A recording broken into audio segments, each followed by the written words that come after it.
الصبح بدا من طلعتی.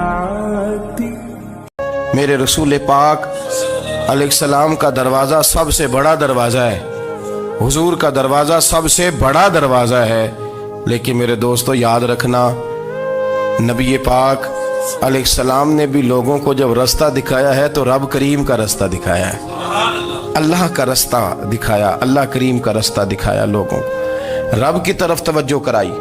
میرے رسول کریم سید عالم صلی اللہ تعالی علیہ وسلم نے لوگوں کی اللہ کی جانب توجہ کرائی اور لوگوں سے یہ کہا کہ وہ اپنے رب کریم کی جانب اپنا ذہن رکھیں، اپنی توجہ اپنے اللہ کی جانب مبذول کریں۔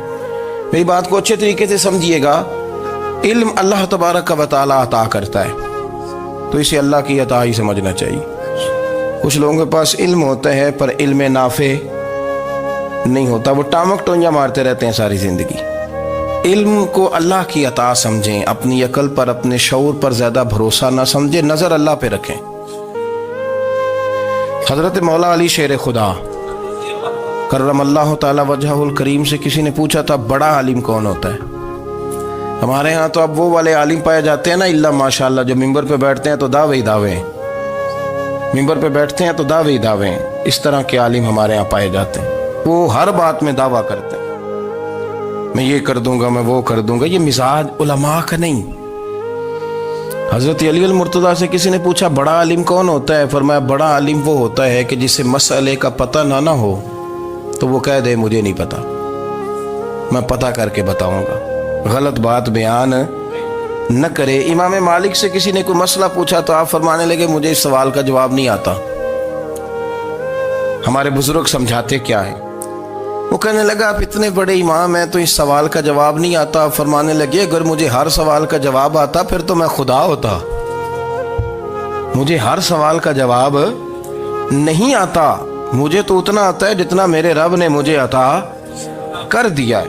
اپنی نظر اللہ پہ رکھیں، نکل آئیں اس معمے سے باہر کہ میں کوئی بلا ہوں، مجھے بڑا پتہ ہے، میرے پاس 6 ڈگریاں ہیں، مجھے 10 جگہ پہ تدریس کا شغف حاصل ہے، اس سے نکلیں باہر۔ قرآن مجید دیکھیے گا، اللہ تعالیٰ نے ارادہ قدرت فرمایا کہ میں حضرت آدم کو بناؤں گا، پھر بنانے کے بعد فرمایا فرشتوں سجدہ کرو آدم کو، سب نے سجدہ کیا الا ابلیس ابا واستکبر وکان من الکافرین، سب نے سجدہ کیا سوائے ابلیس کے، اس نے انکار بھی کیا، تکبر بھی کیا اور کافروں میں سے ہو گیا۔ تو یہ جب اللہ تعالیٰ نے سجدہ کرایا تو کیسے کرایا؟ اللہ تبارک و تعالیٰ نے نا حضرت آدم کو علم سکھایا خود، وعلم آدم الاسماء کلہا، خود اللہ فرماتے ہیں کہ میں نے جناب آدم علیہ السلام کو تمام اشیاء کے نام سکھائے، سب اشیاء کے نام سکھائے۔ تو وہ چیزیں پھر میں نے نا، اللہ فرماتے ہیں میں نے فرشتوں پہ پیش کی، میں نے کہا کہ بتاؤ ان کے نام کیا ہے، تو فرشتوں نے جو جواب دیا وہ سمجھنے والا ہے۔ اللہ نے چونکہ خود علم سکھایا تھا حضرت آدم کو، جناب آدم سکھایا تھا، لیکن فرشتوں کو نہیں سکھایا تھا۔ تو اللہ کریم نے فرمایا فرشتوں اب یہ بتاؤ ان چیزوں کے نام کیا ہیں؟ تو فرشتے کیا کہتے ہیں؟ فرشتے عرض کرتے ہیں قالوا سبحانک لا علم لنا۔ آپ کبھی یقین کریں اس چیز کی لذت لیں تو مزہ آ جائے۔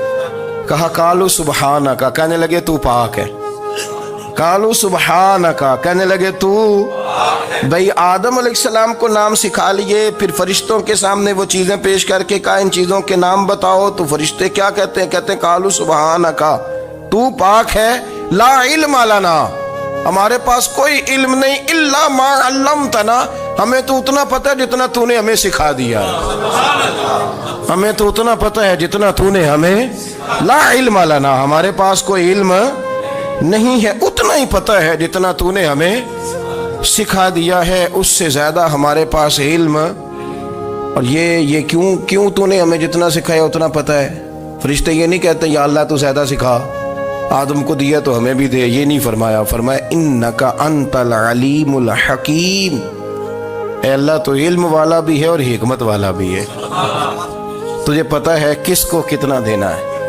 جتنا تو نے مناسب سمجھا جناب آدم کو دیا، اور جتنا تو نے بہتر سمجھا وہ تو نے ہمیں عطا فرمایا۔ تو اگر آپ کے پاس علم ہے، کہیں نالج ہے، اس کو اللہ کی عطا سمجھے. ہمارے ہاں بہت سارے لوگ بن کے بیٹھ جاتے ہیں.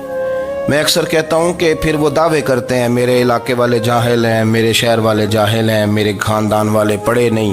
یہ آپ کا دعویٰ ہے، یہ آپ کو خراب کر دے گا.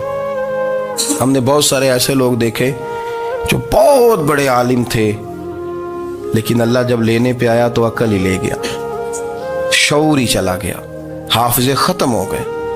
آپ دیکھتے ہیں بڑھاپے میں کچھ لوگ ایسے ہوتے ہیں کہ جن کو یہ بھی یاد نہیں رہتا کہ میرا نام کیا ہے، میں کہاں ہوں، مجھے کدھر جانا ہے. تو اس وقت سے اللہ کی پناہ مانگیں اور اپنی نظر اپنے رب کریم کی جانب رکھیں، اللہ کی جانب اپنی نظر کو مبذول رکھیں. دوسری بات، علم کے بعد ایک چیز آتی ہے جس کا نام ہے ہدایت، جس کا نام ہے تقوی، جس کا نام ہے پرہیزگاری، جس کا نام ہے عمل، عبادت، ریاضت. یہ بھی اسی وقت ہی نصیب ہوتی ہے جب میرا رب کریم نصیب فرما دیتا ہے. ہم نے نا نیکی کا اپنا اپنا سٹیٹس بنا لیا ہے، اپنا اپنا معیار بنا لیا ہے. کچھ لوگ کہتے ہیں کہ جناب مسجد میں سیمٹ کا توڑا دینے سے بہتر ہے کسی غریب کو آٹے کا تھیلا دے دو. اب اس نے اپنا مزاج بنا لیا نا نیکی کا، اس نے اپنا سٹیٹس بنا لیا. میرا یہ سوال ہے کہ نبی پاک صلی اللہ تعالیٰ علیہ وسلم جب مدینہ شریف آئے تھے تو حضور نے سب سے پہلے غریبوں میں آٹا تقسیم کیا تھا کہ سب سے پہلے مسجد بنائی تھی؟ کیا عجیب لوگوں کا رنگ ہے، اپنی مرضی کی ہدایت، اپنی مرضی کا تقوی، اپنی مرضی کا معیار. مسجد کوئی بڑا چھوٹا خطیب بھی میری طرح کا ہو نا تو وہ مسجد میں بیٹھ کے جب نبی پاک کی بات کرتا ہے تو کہتا ہے میرے رسول پاک غریبوں کا سہارا بن کے آئے.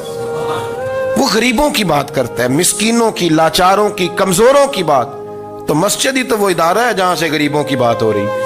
تو اب لوگوں نے غریب کو اور مسجد کو لڑانا شروع کر دیا. اس کو لڑاؤ کہ مسجد میں پیسے دینے سے بہتر ہے آپ غریب کو آٹے کا تھیلا دے دیں. آپ یہ کیوں نہیں کہتے کہ مسجد میں بھی آپ توڑا دیں ایک سیمٹ کا اور ساتھ غریب کو بھی خدمت کریں؟ یہ کیوں نہیں تقویٰ؟ اپنی اپنی مرضی کا مزاج، اپنی اپنی.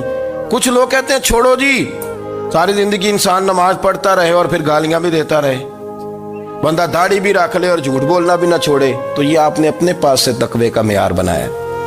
گالی دینے کا گناہ ہے اور داڑھی رکھنے کا ثواب ہے. تو اگر آپ داڑھی رکھے ہوئے ہیں اور آپ کوئی غلطی کر رہے ہیں تو اس سے آپ کی داڑھی کا ثواب ختم. اللہ کرے آپ کو سمجھ آئے میری بات. آپ کوئی غلطی کر رہے ہیں، داڑھی کا ثواب اس سے ختم، وہ اپنی جگہ پہ قائم ہے چیز. اپنی مرضی کا کیوں تقوی کا معیار بناتے ہیں؟ تقوی کا مزاج اپنی مرضی کا نہ بناؤ. اللہ کی بارگاہ سے دعا مانگو کہ یا اللہ ہمیں ہدایت کا نور عطا فرما. اللہ تو ہمیں رستہ دکھا، تو بتا کہ ہدایت کیا ہے. تو رب فرماتا ہے اللہ ولی الذین آمنوا، اللہ مومنوں کا مددگار ہے. یخرجہم من الظلمات الی النور، وہ انہیں اندھیروں سے نکالتا ہے اور نور کی طرف روشنی عطا فرماتا ہے. اندھیروں سے نور کی طرف اللہ لاتا ہے. اللہ ولی، اللہ مومنوں کا ولی ہے، وہ انہیں اندھیروں سے نور کی طرف نکالتا ہے. ہدایت ہمیشہ اللہ کی طرف سے سمجھے. جب وہ نماز کی توفیق دیتا ہے تو اپنے فضل سے دیتا ہے، جب وہ ذکر کی توفیق دیتا ہے تو اپنے فضل سے. ہم سمجھتے ہو جی فلانا نہیں پڑھ رہا بڑا بیوقوف ہے، فلانا نہیں پڑھ رہا، تو تم کیا اپنی عقل کے زور پہ پڑھ رہا ہے؟ میں جی اللہ کے فضل سے 2 سپارے پڑھتا ہوں، تو کس پہ احسان کرتے تو 2 سپارے پڑھ کے رویا کر کہ اگر مالک تو بڑا قریب نہیں. بڑے لوگ ہیں جن کو پورا قرآن حفظ ہے پر انہیں پڑھنے کی توفیق نہیں، تو انہیں فضل کیا اور مجھے توفیق دے دی ہے پڑھنے. رویا کر، پڑھ کے رویا کر. راتی ساری کر کر زاری، وہ نیند اکھاں تھی توندے تے فجرے اوہی گناہگار کہاون سب تو نیوے ہوندے. مہربانی کریں، ڈریں، نیکی کریں تو پھر ڈریں، پھر احساس پیدا کریں، پھر اپنے اندر وہ کمزوری لائیں کہ توبہ توبہ مجھے تو پتہ ہی نہیں، تو جانتا ہی نہیں. حضرت سیدنا امام اعظم ابو حنیفہ رحمۃ اللہ تعالی علیہ کے ساتھ ایک شخص کہتا میں نے نماز پڑھی تو عشاء کی نماز تھی. یہ جو لوگ بڑے ہوتے ہیں نا، جن کے پیار کرنے والے بڑے ہوتے ہیں، ان کے گرد خوف بھی بڑا ہی ہوتا ہے، انہیں بڑا ڈر لگتا ہے، بڑی بعض اوقات آزمائش ہوتی ہے ان کی. عشاء کی نماز کہتے پڑھی تو امام صاحب نے نا عشاء کی نماز میں تلاوت کی آیتیں فَمَن يَعْمَلْ مِثْقَالَ ذَرَّةٍ خَيْرًا يَرَهُ، ومن یعمل مثقال ذرۃ شرا یرہ، فرمایا جو ذرہ برابر خیر کرے گا وہ بھی قیامت میں دیکھے گا، اور جو ذرہ برابر شر کرے گا وہ بھی قیامت میں اس شر کو دیکھے گا، اس کے سامنے آئے گا۔ تو وہ شخص کہتا ہے کہ سارے لوگ نماز پڑھ کے چلے گئے تو امام صاحب رحمۃ اللہ علیہ نے اپنی داڑھی پکڑی رو رہے ہیں، کہتے ہیں وہ ذرہ برابر نیکی کا بدلہ دینے والے، وہ ذرہ برابر شر پہ سزا دینے والے میری سفید داڑھی کو دیکھ، مالک میرے ذرے ذرے سامنے نہ لانا، لوگ تو میری بڑی قدر کرتے ہیں دنیا، میں تو بڑا پہچانا جاتا ہوں، لوگ تو میری راہوں میں پھول لیے کھڑے ہوتے ہیں، مجھے بڑا نوازتے ہیں، قیامت میں رسوا نہ کر دینا، میرے لیے مشکل ہو جائے گی۔ وہ کہتے ہیں میں نے امام صاحب کا درد دیکھا، مجھے کوئی کام تھا تو میں چلا گیا، میں نے کہا کہ وہ اس وقت اللہ کے حضور حاضر ہیں تو میں دوبارہ آؤں گا۔ کہتے ہیں میں تہجد کا وقت آیا تو امام صاحب وہیں بیٹھے تھے اور ان کی داڑھی آنسوؤں سے بھری ہوئی تھی اور زور سے داڑھی پکڑی ہوئی، کہنے لگے مالک رسوا نہ کر دینا، قیامت میں رسوا نہ کر دینا۔ یار جو ہدایت یافتہ لوگ تھے وہ تو ڈرے ہوئے تھے، وہ تو سہمے ہوئے تھے، وہ تو کہتے تھے یہ اس کا فضل نہیں، اس نے بلا لیا، یہ اس کا کرم نہیں۔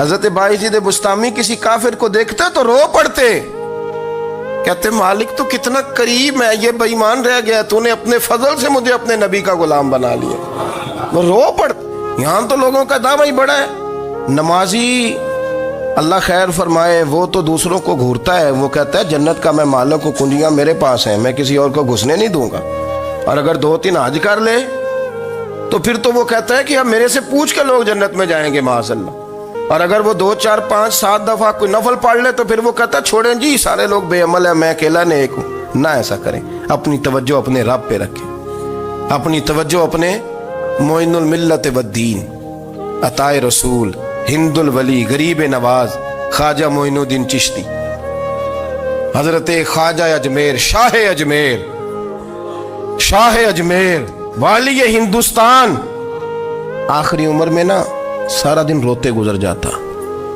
ساری رات روتے گزر جاتے، ذرا سی کوئی بات کرتا تو رو پڑتے، آنکھیں آنسوؤں سے بھری رہتی۔ کئی دفعہ اپنے بھی پریشان ہو جاتے ہیں نا کہ یار تو ایک بات کی جان ہی نہیں چھوڑ رہا، تو خواجہ قطب الدین صاحب بختیار کاکی سے لوگوں نے کہا کہ آپ مرشد سے بات کریں، اتنا بھی تو نہیں نہ رونا چاہیے، ہر وقت اس کے آنسو کی کریے، عاشق دا کام ہی رونا تونا، تبھی نہ رویو نہیں منظوری، یہ عاشق سدا ہی روندا رہندا ہے، پاویں وصل ہوئے تے پاویں دوری، ہر وقت رونے کا کیا مطلب ہے؟ تو خواجہ قطب صاحب کہتے ہیں میں قریب گیا تو میں نے پیر دبائے، میں نے کہا سونیا لوگ تو کچھ بھی نہیں کرتے، تو نے تو کمال کر دیا، 90 لاکھ آدمی مسلمان کر دیا، دنیا کچھ نہیں کرتی، تو نے 50 سال ساری رات مصلے پہ بیٹھ کے رب راضی کیا، تو شہزادہ تھا، حضور کی اولاد تھا، لیکن معین الدین تیرا ایک پلاٹ بھی نہیں، تو نے طالب علم پالے، انہیں غریبوں کو دیا، انہیں نوازا، کوئی شے نہیں تیرے پاس، ہر چیز تو نے، ساری رات روتے ہو، سارا دن روتے ہو۔ تو خواجہ قطب الدین صاحب کہتے ہیں میں نے جب عرض کیا تو خواجہ صاحب مجھے گلے لگا لی، چیخ مار کے روئے، کہنے لگے قطب الدین پتر داڑھی سفید ہو گئی، جانے کا وقت آ گیا، جو تو نے نیکیاں گنوائی ہیں وہ ہیں صحیح میرے پاس، پر یار کی بارگاہ میں پیش کرنے کے قابل ایک بھی نہیں، ایک بھی نہیں، تو بارگاہ تو دیکھ کتنی بڑی ہے، رسول کریم کی بارگاہ میں پیش کرنے کے قابل ان میں سے ایک بھی نہیں، تو آستانہ دیکھ کتنا بڑا ہے، کیا پیش کروں گا، کیا عرض کروں گا حضور کی بارگاہ میں، کس طرح؟ وہ یار جو بڑے تھے وہ تو ڈرے ہوئے تھے، سہمے ہوئے تھے، وہ تو بڑی آزمائش میں تھے، لیکن میرا اور آپ کا رٹا 2 نمازیں پڑھ کے 6 نمازوں کا دعویٰ کرنا اور لمبی چوڑی کہانیاں بنانا اور اپنے منہ سے اپنی تعریفیں کرنا، اس سے تھوڑا باہر آئیں۔ رزق بھی میرا اللہ ہی دیتا ہے، علم بھی اللہ دیتا ہے، رزق بھی۔ بڑے بڑے فقیروں کو مالدار ہوتے دیکھا، بڑے بڑے مالداروں کو فقیر ہوتے دیکھا، بڑے بڑے، میرے ایک بڑا سخی قسم کا سجن ہے، بڑا پیارا ہے، میں اسے سخی مانتا ہوں، میں نے اپنی پریشانیوں کے دنوں میں بھی اس شخص کو سخی دیکھا۔ ایک دن رات کو مجھے ٹیلی فون کر کے کہنے لگا کدھر ہو؟ میں نے کہا میں گھر ہوں۔ نہیں اکثر سفر میں ہوتے ہو نا؟ میں نے کہا طبیعت کیسی ہے؟ ٹھیک ہے، بس حال چال پوچھنا تھا۔ میں نے سمجھائی، میں نے کہا یار یہ کوئی مسئلہ ہے، ورنہ رات کے 2 بجے کوئی حال پوچھنے کو فون تو نہیں نہ کرتا، کوئی مطلب ایسا تو مسئلہ نہیں نا۔ تو میں نے بیک کال کی، میں نے کہا یار میری بات سن، مسئلہ کیا؟ کہ نہیں کچھ نہیں دل کر رہا تھا۔ میں نے کہا میری گل سن، رہے ہیں اسی 4-5 سال کٹھے، میں تین جاننا، اصل بات کر۔ کہنے لگا مکان بھی بڑا ہے، سارا کچھ ٹھیک ہے، پر وہ بڑا ہی بے نیاز ہے، کچھ حالات اس قسم کے آ گئے ہیں کہ لوگوں کو بتاؤں بھی تو لوگ ماننے کو تیار نہیں، زیادہ نہیں، مجھے نا تھوڑے سے پیسوں کی ضرورت ہے، کوئی 15-20 ہزار اگر مل جائیں، میری ضرورت۔ آپ یقین کریں میں روتا رہا ساری رات۔ میں نے کہا مہربانہ تیرا کس طرح کرانگے، اس سے لے کے زمانہ استعمال کرتا تھا، پر بے پرواہی ویکھ نہ سجڑ دی، جتھے کسے دی پیش نہ جاوے، انہیں تاجاں والے در در رولے تے منگتیاں تخت بٹھاوے۔ سجنا کسے نو کارا مل دئی، کوئی کعبے خالی آوے، واللہ خیر الرازقین، وقت تو دائیں بائیں نہ جا، رزق تو تجھے میں دوں گا، میں ہوں بہتر رزق دینے والا۔ بڑے بڑے بادشاہ، بڑے بڑے شہنشاہ، بڑے بڑے لوگ، ہاتھوں میں کاسے، فقیریاں۔ ام ربیعہ کہا کرتی تھیں، بڑی نیک اور صالح خاتون تھیں، وہ کہتی ہیں کہ میں نا بڑے امیر آدمی کی بیوی تھی، اپنے شوہر کے ساتھ چھت پہ بیٹھی تھی تو نیچے فقیر مانگنے والا آیا، اس نے بڑے درد سے صدا کی تو میں نے اپنے شوہر سے کہا کچھ دے دیں، کہا دفع کر، ان لوگوں نے دھندا بنایا ہوا ہے۔ کہتی میں میکے سے بھی بڑا مال لے کے آئی تھی، میرے ماں باپ بڑے امیر تھے، تو میں نے نا چوری اپنے خامہ سے نظر بچا کے باتھ روم جانے کے بہانے گئی اور نیچے جا کے 5 دینار میں نے اس فقیر کی ہتھیلی پہ رکھے۔ کہتے اس نے 5 دینار دیکھے، پھر میری طرف دیکھا تو میں نے اس کی آنکھوں میں آنسو چمکتے دیکھے۔ کہنے لگے بی بی رب تیرا بھلا کرے، میں 3 دنوں کا بھوکا ہوں۔ کہ وہ چلا گیا، میں گھر آ گئی، جب باہر آئی تو میرا شوہر کہنے لگا تو اتنی اب اتنی تو تیز ہو گئی ہے اور تو اتنی خود مختار ہو گئی ہے، میرے بغیر پوچھے مال خرچ کرے گی، جا تجھے 3 طلاقیں۔ کہتی میں بالدار اور وزادار باپ کی بیٹی تھی، طلاق لے کے گھر آئی تو میرا باپ ٹوٹ گیا، چارپائی پہ چلا گیا، اوہو یہ کیا بن گیا۔ کہتی بڑی تکلیف رہی، 1-2 سال کے بعد میرے ابا نے میری شادی کر دی۔ اب جس شوہر کے پاس گئی وہ بڑا نیک تھا، پرہیزگار تھا، اللہ نے بہترین صلہ دیا۔ کہتی چھت پہ بیٹھی تھی، دروازے پہ فقیر آیا، میں نے شوہر سے کہا کچھ دے دوں؟ کہنے لگا 5 نہ دینا، 15 دینا، 20 دینا، میں فقیر ہوں، میں نے فقر سے دولت دیکھی ہے، اسے خالی نہ لوٹانا۔ کہتی ہے کہ میں نیچے گئی اور جب میں نے اس کی طرف دینار بڑھائے تو میری چیخ نکلی، پیسے پھینک کے میں بے ہوش ہو کے گری، میرا شوہر نے آ کے اٹھایا، اندر لے گیا، پانی منہ پہ چھڑکا، کہنے لگا تجھے کیا ہوا؟ کہنے لگی یہ جو مانگنے آیا یہ میرا پہلا شوہر تھا، وہی تھا جو کہتا تھا کہ تو 5 دینار دے آئیے، جا تجھے 3 طلاقیں۔ پڑھو نا حدیث پاک، میرے نبی پاک علیہ السلام نے فرمایا ایک بندہ گنجا تھا، گنجا، کوئی ترتیب آگے پیچھے ہو جائے تو مفہوم کے لحاظ سے، لیکن میں مفہوم اس کا واضح کرتا ہوں، ایک گنجا تھا، کوئی شے نہیں تھی، سر پہ بال بھی نہیں تھے، رویا کرتا تھا۔ اللہ تعالیٰ نے فرشتے کو بھیجا، تجھے کیا چاہیے؟ تو کہنے لگا بال آ جائیں اور تھوڑا مال آ جائے۔ فرشتے نے ہاتھ پھیرا تو بال بھی آ گئے تو بکریاں بھی آ گئیں، لائنیں لگ گئیں، مال ہی مال ہو گئے۔ دوسرے کے پاس گیا، وہ کوڑا تھا، اس کو جا کے کہا کیا چاہیے؟ کہنے لگا شفا ہو جائے اور کچھ اللہ تعالیٰ آسانی کر دے۔ شفا بھی ہو گئی، گائیں بھی دے دی، بھینسیں بھی دے دی، مال ہی مال ہو گئی۔ پھر ایک کے پاس گیا، وہ اندھا تھا، تجھے کیا چاہیے؟ اس نے کہا آنکھیں ملنے اور کچھ ساتھ اللہ مال دے دے۔ اونٹ ہی اونٹ ہو گئے۔ جب بڑا نواز دیا تو پھر مالک نے امتحان لینے کا ارادہ کیا، یاری تیری سونا ہے پر آزمائشاں بھی تیریاں اگ، آزمائشاں تیریاں، صحیح کہہ رہا ہوں، آزمائشاں تیریاں، یاری تیری سونا ہے پر آزمائشاں تیریاں، اے سونا پرکھیا جامدائی پہلو نال لگاں دے لگ۔ اللہ نے فرمایا آزمائش کرو۔ سب سے پہلے گنجے کے پاس آئے، اسے کہا اللہ کے رستے میں کچھ دیکھا نہیں لگا، میرے خرچے ہی بڑے، دیکھو تو صحیح کتنی مشکل میں وقت گزارتا ہوں، حال ہی کوئی نہیں۔ تو اس نے کہا میں نے تو سنا ہے تو گنجا اور بھوکا ننگا تھا۔ کہنے لگا میں تو جدی پشتی رئیس اعظم ہوں، تجھے کس پاگل نے کہا ہے بھاگ جا؟ اس نے کہا اچھا جیسے تو تھا ویسے ہی ہو جائے۔ کھیت کھلیان اجڑ گئے، پھر سے گنجا ہو گیا. حضور علیہ السلام فرمانے لگے. پھر وہ اس کے پاس گیا جو کوڑا تھا. اسے کہا کچھ دے. کہنے لگا خرچے ہی بڑے. اب پوچھ لیں کسی امیر آدمی سے, کہے گا چکی کے نیچے ہاتھ ہے میرا, میرے سے زیادہ تو پریشان بندہ ہی کوئی نہیں. کیا بتاؤں آپ کو, اتنا ٹیکس ہے, اتنا جرمانہ ہے, فلانی شے, بڑا کچھ گنواتے ہیں لوگ. اس نے کہا میں نے تو سنا تو پہلے کوڑا تھا. اس نے کہا جا دوڑ جا, میں تو رئیس اعظم ہوں, دادا بھی پردادا بھی اور ساری نسل ہی.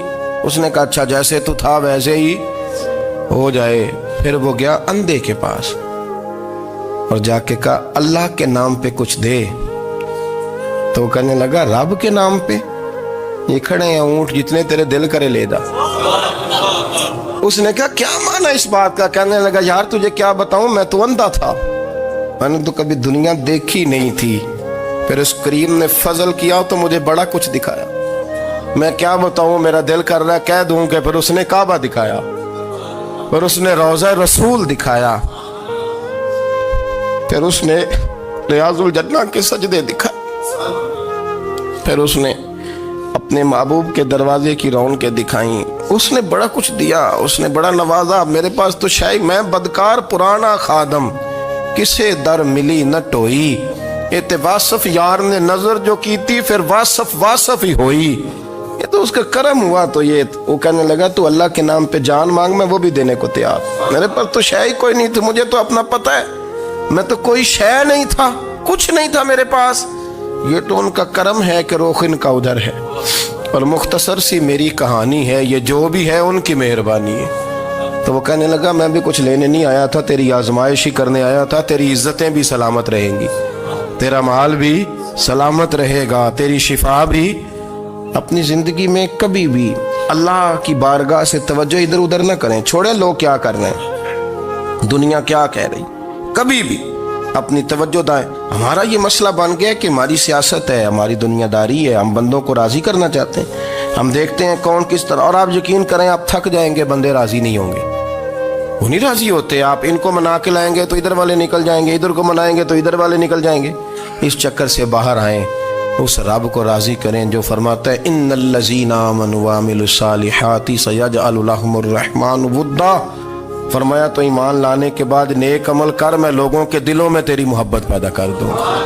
رحمان لوگوں کے دلوں میں محبت ڈال دے گا, اللہ لوگوں کے دلوں میں.